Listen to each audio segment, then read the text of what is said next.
moving on to our next speaker, we have Ms. Yi Chunhua from the Foundation of Medical Professional Alliance in Taiwan. Her talk is entitled From Theory to Action, Strategies for Implementing Effective One Health Policies. So please join me in welcoming Ms. Yi Chunhua.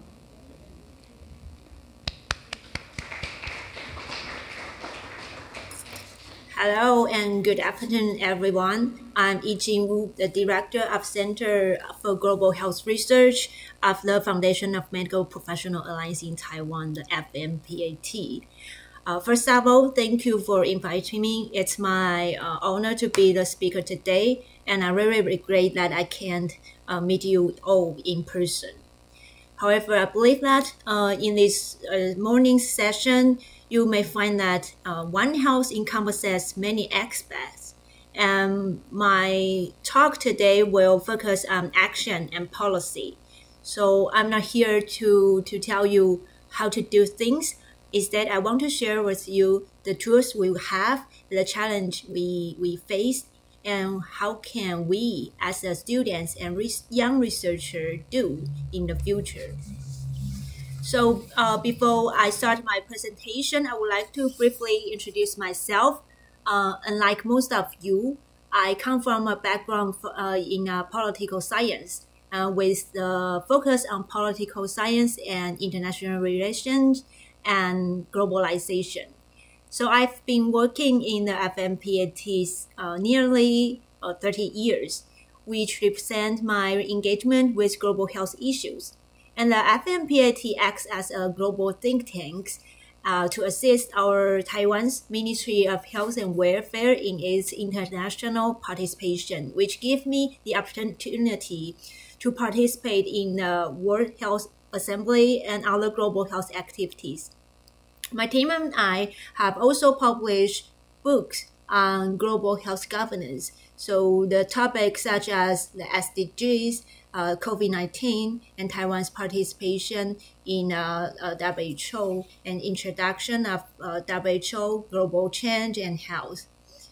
And the Center for Global Health Research of the FMPAT is dedicated itself in promoting Taiwan's participation in global health and its influence in global health. So we place special emphasis on collaboration with young people and young students because we believe that you are the future talents in global health. And our current focus area includes the pandemic treaty, universal health coverage, One Health, digital health, climate change. So this is the outline of my presentation today. And first, since my expertise is in global health governance, I would like to explain how we can promote the concept of One Health from a governance perspective.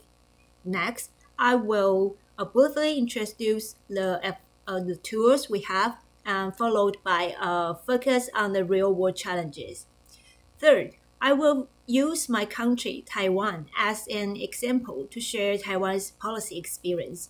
Finally, I want to discuss with you, as students and young researchers, what action we can take if we believe One Health is so important.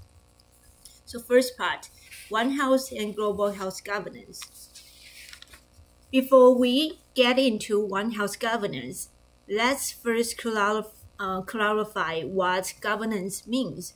For example, in global health governance, it involves the institutional actors and structures that manage global health, as well as the transnational rules and norms they establish. Several key elements here can help us understand how One Health is governed, including actors, structures, rules, and norms. Let's imagine promoting One Health as a game. The objective of this game is to ensure that everyone supports the concept of One Health, right, and incorporates it into national policies. To win this game together, we might ask a few questions. Who is playing this game? Are we partners or opponents? What are the rules of the game? What tools do we have? How can we influence others' actions to achieve our goal. I won't spend too much time discussing theory today, but I encourage you to consider these three elements when thinking about One Health. What are the actors involved? What structures are in place? And what rules and norms currently exist for this issue? Here I would like to delve deeper into the element of actors. Let's take a look at who might influence the direction of this game. First, UN organizations play a crucial role in driving global attention, right? We already know that the WHO, FAO, WOAH, and UNEP have formed the quadripartite organization, and they unquestionably play a key role in One Health governance. And these quadripartite organizations have several key functions, including advocacy, demonstration, and providing guidance and recommendations. Through the collaboration of these four UN agencies, One Health can be promoted to a higher political agenda to ensure it receives enough attention and resources. Additionally, these collaborations serve as a model showing how breaking down silos is possible, even across organizations. Furthermore, the quadripartite organizations are well positioned to standardize terminology, propose actions, plans, and offer policy tools to guide countries in implementing One Health policies. In addition to the UN agencies, many other actors influence whether One Health continues to receive attention. These include non-state actors, countries, and regional organizations. And I believe that today's speakers perfectly demonstrate the diversity of actors involved in the One Health governance. It's important to recognize that each of these actors has different strengths. Some have funding, others have technical expertise, and others have human resources. Therefore, how they can cooperate is crucial. We must also be aware that some actors might prioritize other issues. They may not think One Health is that important. So that will cause some delays in the progress of One Health. Since I am based in Asia, I would like to share the progress of One Health in this region. Last year, ASEAN introduced the Leaders' Declaration on One Health Initiative. You can see several key points here: establishing the Asian One Health Network, promoting comprehensive analysis for implementing One Health in ASEAN, and developing the ASEAN One Health Joint Plan of Action. This is a significant declaration indicating that ASEAN countries recognize the importance and challenge of One Health and acknowledge that the need for more networks, research, and joint health action plans to achieve One Health. And in recent years, APEC also, the ASEAN Pacific Economic Cooperation, APEC has also placed significant emphasis on the concept of One Health. Several key high-level documents have mentioned elements related to One Health. During the APEC Health Working Group meeting held last week in Peru, which my colleague was there, the host country, Peru, has organized a workshop on One Health. So this demonstrates that One Health is becoming an increasingly important issue on the global level and regional level. So if One Health is so important, what tools do we have to help us achieve it? And what challenge are we currently facing? So what tools do we currently have? In fact, I think you might know more than I do. There are numerous toolkits and guidelines specific to several fields such as AMR, zoonotic disease, dengue, and more. You can also refer to the resources compiled by the One Health Commission. Here, I've listed some tools from UN agencies, the EU, and USAID. And I want to emphasize that international organizations have published many guidelines and toolkits, and some funding agencies have initiated One Health programs. However, have these efforts truly helped countries to take One Health actions? The problem is that while we have tools, we do not fully understand how to apply them. This is due to the lack of experience sharing among us. Therefore, this is why today's conference is so important, as we are at the stage where mutual learning is crucial. According to a study published last year, researchers analyzed 184 organizations and networks globally that are actively promoting and implementing One Health principles, known as One Health Networks, OHNs. These OHNs typically focus on at least two One Health domains, such as human and animal health, or human health and the environment. The analysis revealed that most OHNs concentrate on emerging infections and novel pathogens, particularly infectious disease, with a significant portion also addressing AMR. However, other areas like climate change, environmental issues, and food safety receive comparatively less attention. So this study also highlighted geographical disparities among these research units and organizations.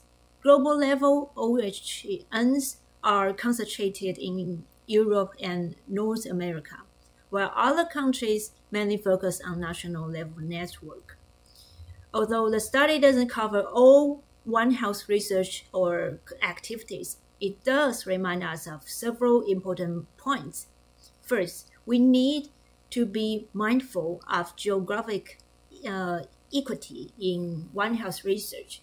Second, we should pay attention to topics that receive less focus.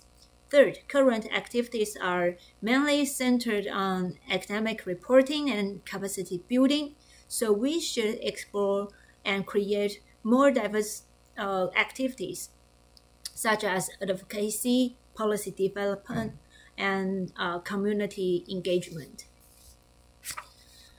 All right, up until now, we've learned that from the global to the regional levels, there are many initiatives, networks, and tools promoting One Health. However, when it comes to implementing this at the national level, we encounter several challenges. The first challenge is interdisciplinary collaboration. One Health emphasizes bringing together experts from diverse fields such as medicine, veterinary science, ecology, and political health. However, each discipline often has different methodologies, common languages, and perspectives. Collaboration in One Health is not only about the exchange of expert knowledge, but also relies heavily on interpersonal skills in communication. However, these skills are often overlooked in academic training. And the second challenge is resource allocation. Resources are essential. Financial resource, human resource, and in today's world, data is a crucial resource. Since last year, our foundation has been lobbying Taiwan's Ministry of Health and Welfare on the One Health program. However, the response we've received is that, while they agree on the importance of One Health, there is currently no specific budget allocated for One Health. We have budgets for combating COVID-19, AMR, or dengue, but no cross-sector One Health budget. Moreover, talent with interdisciplinary skill is extremely important. Today's conference serves as an excellent example. We should continue to encourage more cross-disciplinary training, workshop, and conference. And the third challenge is policy integration, which I think is the most difficult one.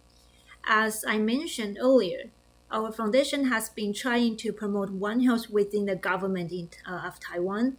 Aside from the lack of funding, we often hear responses like, well, this issue matters, but it doesn't relate it to our work. When we approach to the Ministry of Health and Welfare, they might say that certain aspects fall under the environmental department or agricultural or animal department. So this fragmentation of the responsibilities across different departments, along with long-standing bureaucratic culture and communication barriers, will present significant challenges to policy integration and collaborative efforts. My team and I believe that to address the challenge we've discussed, we need innovative ways, and we see digital tools as crucial for advancing One Health.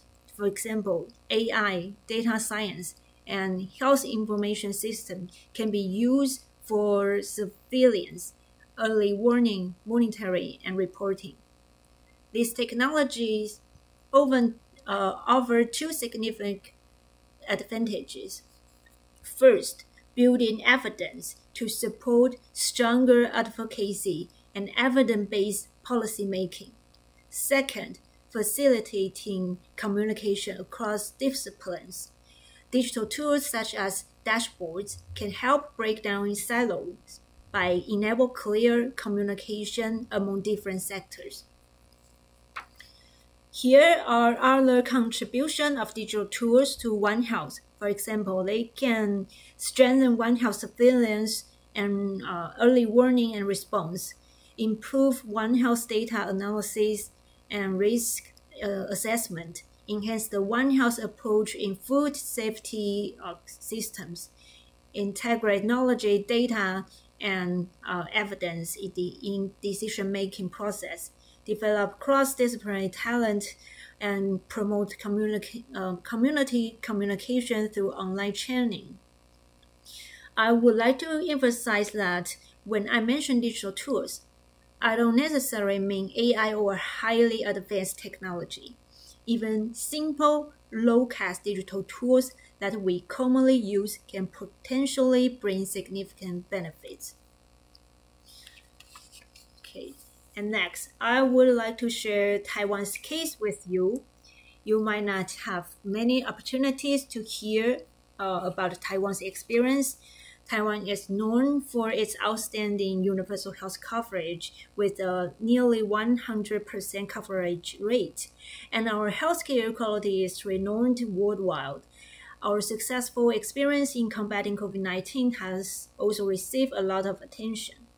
However, to be honest, One Health is not currently a significant policy focus in Taiwan. So I won't claim that I am sharing a successful case of Taiwan, but I believe Taiwan's experience is highly variable because Taiwan is already on the path to grow to One Health. And the challenge we face are likely to be the same challenges other countries will encounter. First, let's look at the governance structure of Taiwanese government on the issue of One Health. The affairs involving One Health are governed by three different ministries in Taiwan. Human health is managed by the Ministry of Health and Welfare. Animal health is managed by the Ministry of Agriculture, which includes an agency for animal and plant health inspection. Environmental issues are managed by the Ministry of Environment. There is an existing cross-sector mechanism involving the Ministry of Health and Welfare and the Ministry of Agriculture. Focuses on the monitoring and prevention of zoonotic disease. Currently, there is no mechanism involving cooperation among all these three ministries. And this is an example of the cross-sector cooperation involving the Ministry of Health and Welfare and the Ministry of Agriculture. The Interagency Zoonotic Disease Risk Assessment Team has already achieved some results, including projects on AMR, dengue fever, and novel influenza A virus infections. So I will use novel influenza A virus infection as an example.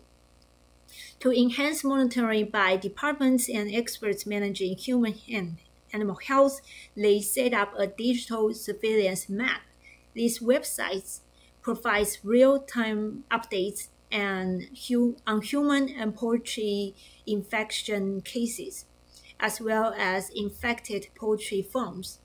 It enables users to easily visualize geographic relations and helps center and local governments in using this information to improve monitoring and develop more effective prevention control strategies. Another project which began in 2016, it was a four years project, involved 4 government agencies, the Animal and Plant Health Inspection Agency, Taiwan Centers for Disease Control, Taiwan's National Academy Institution, and the National Science and Technology Council. These 4 agencies collaborated on a project titled Global Health Security, pursuing integrated research on infectious disease through a One Health approach. This project focused on several areas: AMR management, zoonotic disease, biosafety, vaccine development, national laboratory capacity, talent training, and animal disease outbreaks and disasters. Under this project, successful collaboration between the Animal Health and Human Health Department was achieved. Their joint activities include authoring the National Action Plan for Bacterial AMR issues. They jointly conduct training course on monitoring AMR and also applying whole genome sequencing technology for checking significant AMR bacteria.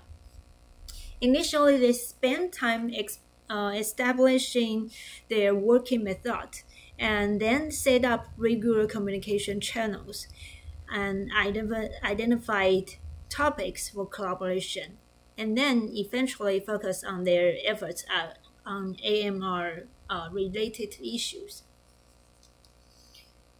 To summarize Taiwan's experience in promoting One Health, Taiwan is already on the path to implementing the One Health concept. We recognized this trend 5 or 6 years ago and allocated government funding from the technology budget to foster collaboration between human and animal health departments. We do have cross-sector teams for human health sector and animal health sector.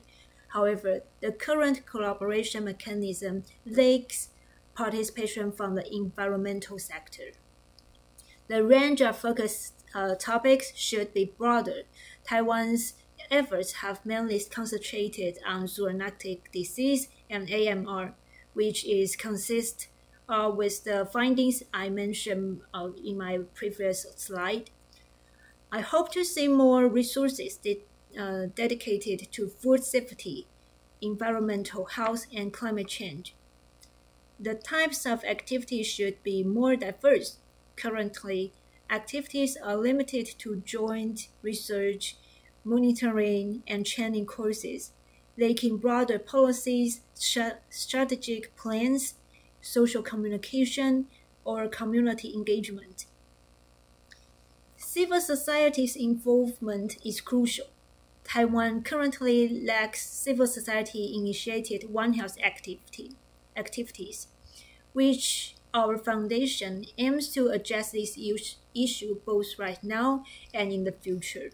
We are working to raise awareness of One Health among more Taiwanese people through writing policy recommendations, publishing articles, and lobbying government officials and legislators.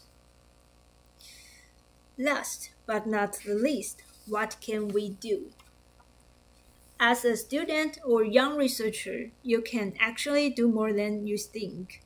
These are also the efforts our foundation is making in Taiwan. I believe that the most important thing is to make this issue visible, to make this issue on the table, on the agenda. So to achieve this, we might need more research. And you can start by researching a topic that interests you. If you don't like doing research, that's okay. You can make the issue visible or heard using platforms like YouTube or podcasts, which are effective for promoting issues. Once you have enough knowledge and materials, you can become a better advocate. On this journey of promoting issues, you will meet more friends and partners, and together you can work on a bigger project. To be honest, I believe that attending this conference today and engaging in network, meeting friends here is an excellent start. And I hope we will meet again on this journey for promoting One Health in the future. So thank you all for listening. I know you have more to contribute than you might think. And I look forward to future collaboration with you. Thank you.